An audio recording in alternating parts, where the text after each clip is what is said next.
For years, we've marveled at Bitcoin's rise, a cryptocurrency that went from being worth pennies to becoming a digital asset traded by nations and institutions. Yet, most people have no idea what comes next when the last Bitcoin is mined. Without block rewards, the entire network's future will hinge on something many users barely think about: transaction fees. Will miners stay incentivized? Will Bitcoin remain secure? And what happens when energy costs collide with diminishing returns? These are questions that could redefine everything we know about Bitcoin and blockchain. But don't worry, this isn't a doomsday scenario. It's an opportunity to understand the forces at play and how they'll shape the next chapter of Bitcoin's story. Whether you're an investor, a tech enthusiast, or just curious about the world of cryptocurrency, this is your chance to get ahead of the curve. Welcome to the Chainpoint channel. By the end of this video, you'll see Bitcoin in a whole new light. Because when the last Bitcoin is mined, the game doesn't end.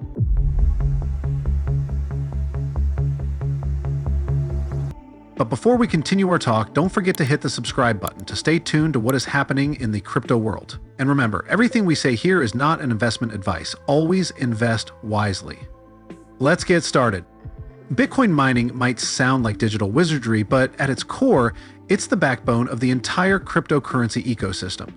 Miners validate transactions by grouping them into blocks, securing the blockchain, and earning Bitcoin as a reward. Picture it as solving a highly complex puzzle where every miner races to be the first. Since 2009, this process has been incentivized with rewards that halve every 4 years, starting at 50 BTC and now at just 3.125 BTC per block.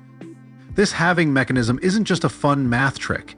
It's designed to mimic gold scarcity and make Bitcoin a digital gold. With each halving, Bitcoin becomes harder to earn, driving its value higher over time. Remember, its price has skyrocketed by over 1 million times since 2009, creating an unparalleled investment story. Imagine someone mining Bitcoin in their garage a decade ago. Now they might be sitting on a fortune.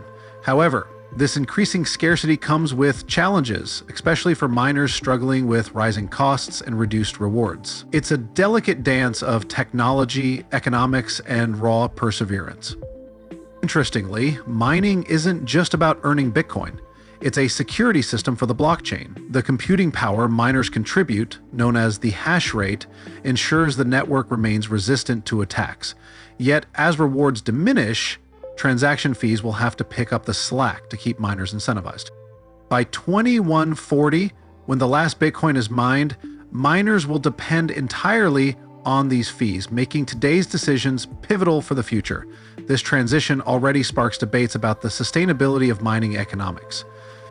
Now think of this. Bitcoin mining isn't confined to tech geeks anymore. Entire industries have sprouted around it, from renewable energy-powered mining farms to corporations holding Bitcoin as a reserve asset.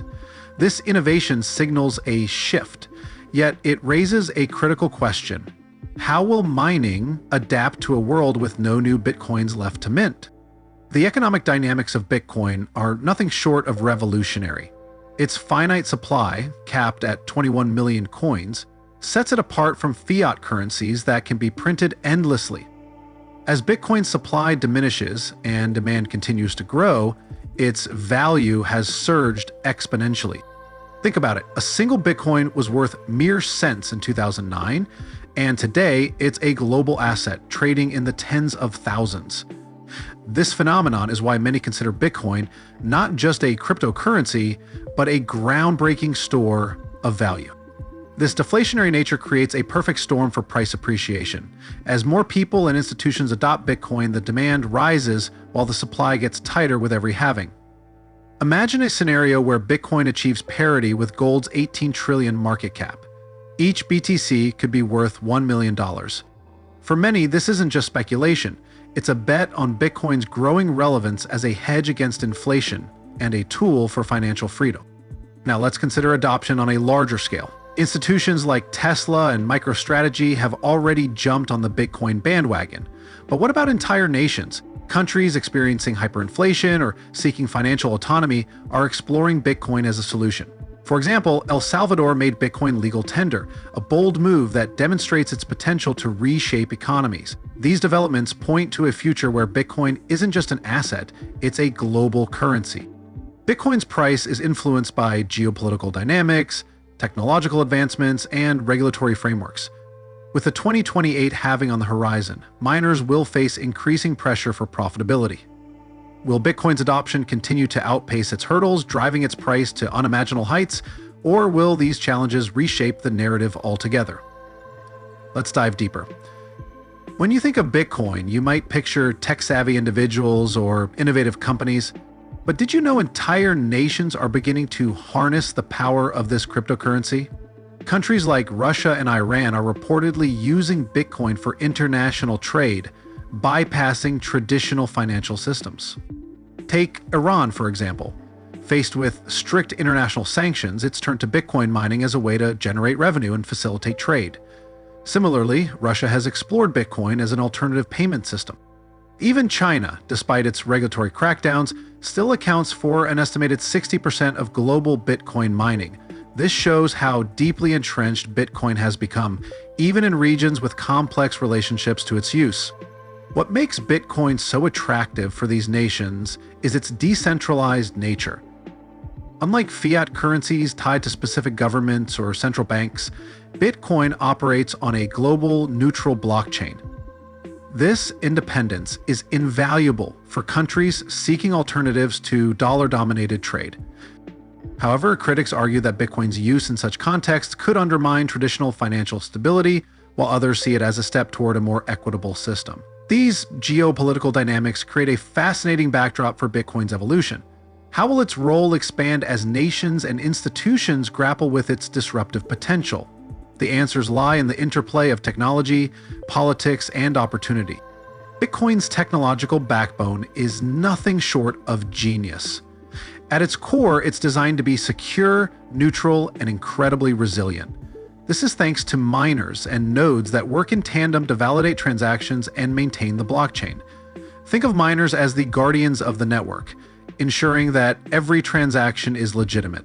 Meanwhile, nodes act as decentralized record keepers, storing copies of the entire blockchain together. They form a system that's nearly impossible to corrupt or alter. One of Bitcoin's standout features is its difficulty adjustment mechanism.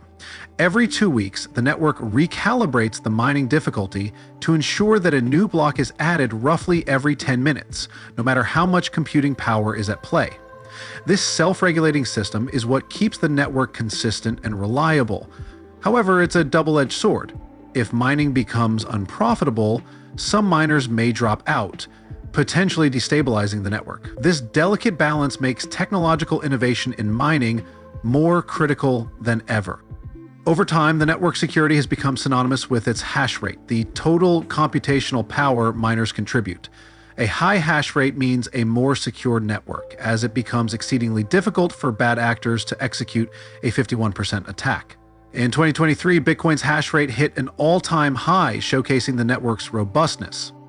However, this also raises concerns about the centralization of mining power as larger players dominate the landscape. Could this tilt the scales of decentralization that Bitcoin was built to preserve?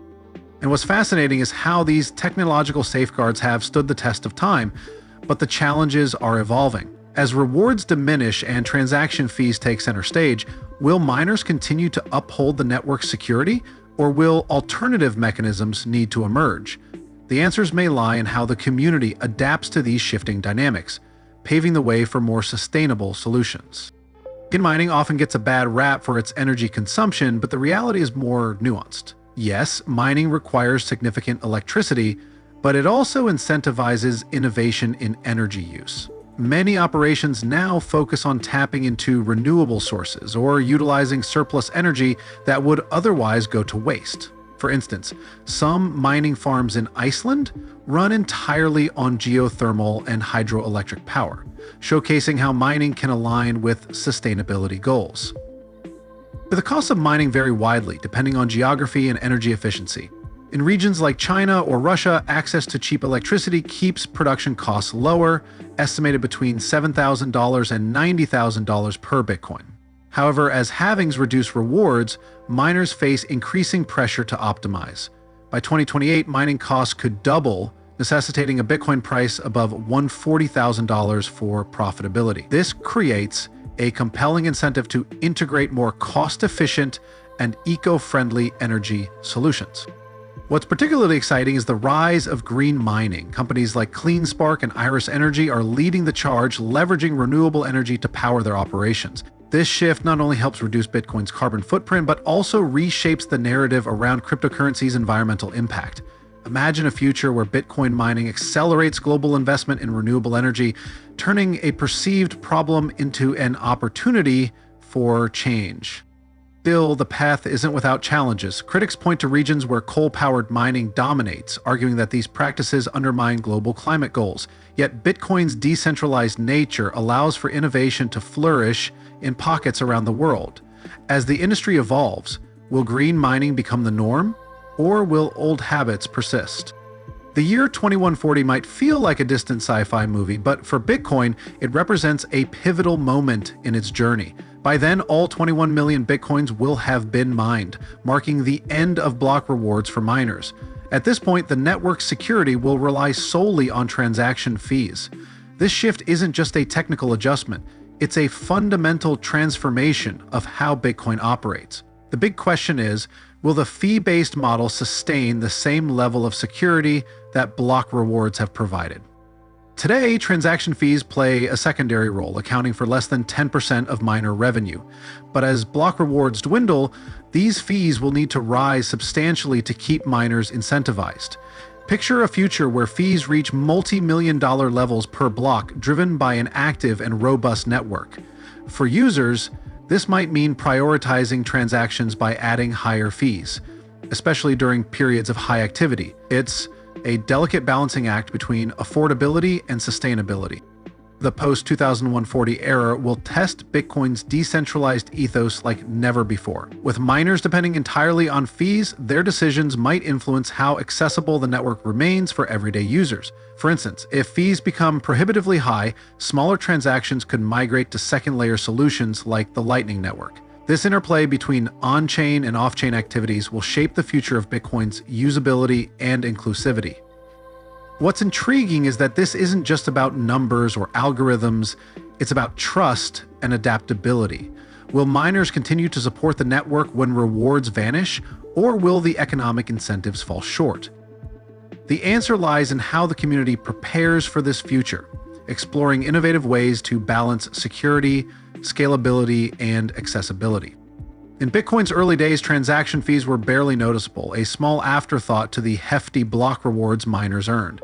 But as halvings continue to slash these rewards, fees are becoming the lifeblood of the mining ecosystem. Imagine it this way: by 2140, miners will be entirely dependent on these fees to keep the network secure and operational. It's a shift that redefines not just mining, but the user experience of Bitcoin as a whole. Today, transaction fees vary depending on network activity.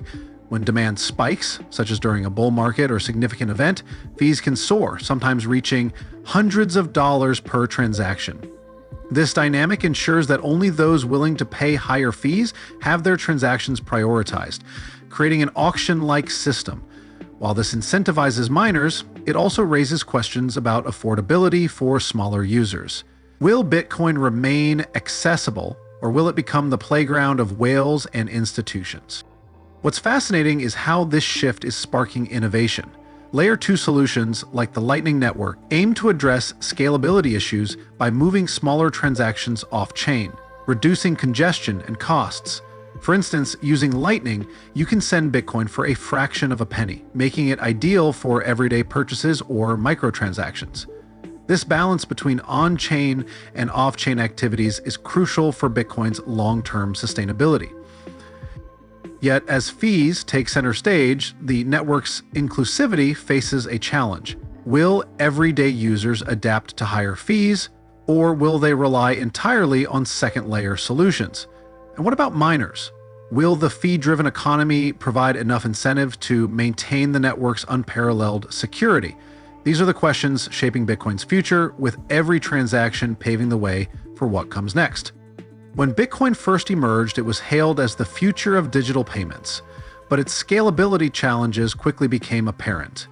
Enter the Lightning Network, a game-changing Layer 2 solution designed to supercharge Bitcoin's transaction capacity. By enabling transactions off-chain, the Lightning Network reduces congestion on the main blockchain while offering near-instant settlements. Imagine paying for your morning coffee with Bitcoin and having the transaction confirmed before the barista hands you your cup. That's the power of Lightning. The Lightning Network isn't just about speed, it's about accessibility. With its microtransaction capabilities, users can send fractions of a Bitcoin or even Satoshis with negligible fees. This opens up new possibilities, from tipping content creators online to facilitating international remittances at a fraction of traditional costs. For instance, in regions with high remittance fees, Lightning has already shown promise as a low-cost alternative for families sending money across borders. However, setting up channels and maintaining liquidity can be complex, especially for new users. Additionally, while it enhances scalability, it relies on the security of Bitcoin's main blockchain, creating a delicate interplay between the two layers. Yet, as adoption grows, these challenges are being addressed by innovative solutions, making Lightning more user-friendly and widespread. What's exciting is how the Lightning Network fits into Bitcoin's broader narrative of evolution. As transaction fees rise and block space becomes more valuable, Lightning offers a practical solution for small and frequent payments. But this raises a question: will Layer 2 solutions fully bridge the gap, or will the network need additional innovations to handle the demands of a growing global user base? The future of Bitcoin isn't without its hurdles, and one of the most pressing challenges lies in energy costs. As the network grows and halvings reduce miner rewards, the cost of mining Bitcoin is expected to double post-2028, potentially reaching between $140,000 and $180,000 per BTC mined. This places immense pressure on Bitcoin's price to rise significantly to maintain mining profitability. For miners, especially those relying on traditional energy sources, this could mean rethinking their strategies, or risk being priced out. Geopolitical dynamics also add another layer of complexity. Countries with favorable energy policies, like Kazakhstan or regions in Scandinavia, are emerging as mining hubs. On the flip side, regulatory crackdowns in places like China haven't stopped the country from contributing around 60% of the global hash rate. This illustrates how miners adapt to challenges, but it also raises concerns about centralization and the geographic concentration of mining power. Could this shift the decentralized ethos Bitcoin was built upon? The 2028 halving brings both promise and uncertainty. With rewards dropping to 1.5625 BTC per block, miners must rely even more heavily on transaction fees to remain viable. This creates a ripple effect across the ecosystem, influencing not just miners but also everyday users. For example, higher fees may push smaller transactions entirely onto Layer 2 solutions, leaving the main blockchain for high-value transfers. It's a balancing act that will define Bitcoin's trajectory in the coming decade. Yet, with challenges come opportunities. As the Bitcoin community continues to innovate, whether through renewable energy adoption, more efficient mining technology, or enhanced scalability solutions, the network proves its resilience time and again. The real question is, how will Bitcoin adapt to these pressures while staying true to its decentralized nature? And now I want to hear from you. What excites you most about Bitcoin's future? Do you see it as a store of value, a global currency, or something entirely new? Drop your thoughts in the comments. I'll be reading them all. Oh, and before you go, make sure to hit that subscribe button and turn on notifications. Trust me, you won't want to miss what we're exploring next. I will see you in the next video.